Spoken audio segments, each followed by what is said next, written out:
ఈ వీడియోలో మనం బఠానీ మిల్ మేకర్ కర్రీ ఎలా వండాలో చెప్తాను. స్టవ్ పైన బౌల్లో 2 స్పూన్స్ ఆయిల్ పోసి జీలకర్ర ఆవాలు వేసుకోవాలి.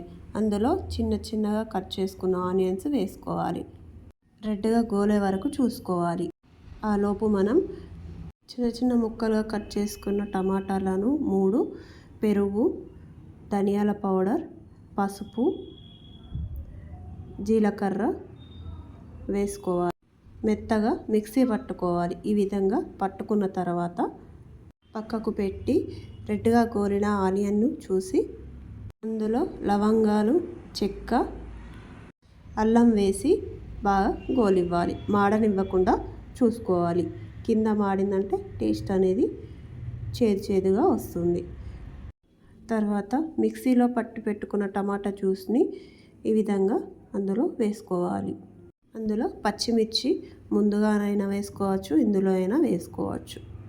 ఆయిల్ అంతా దగ్గరికి అయ్యే వరకు చూసుకొని అందులో పచ్చి బఠానీలను వేసుకోవాలి.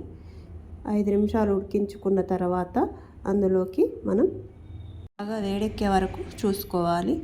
వేడి నీళ్ళల్లో తీసిన మిల్ మేకర్ను తీసి పక్కకు పెట్టుకోవాలి. అందులో కారం పొడి వేసుకోవాలి. వేసి బాగా కలుపుకొని ఆయిల్ అంతా మగ్గే వరకు చూసుకోవాలి. ఆలోపు మీరు ప్లీజ్ సబ్స్క్రైబ్ చేసుకోండి. మనం తర్వాత వేడి నీళ్ళలో పక్కకు పెట్టుకున్న మిల్ మేకర్ను ఇందులో వేసుకొని బాగా కలుపుకోవాలి.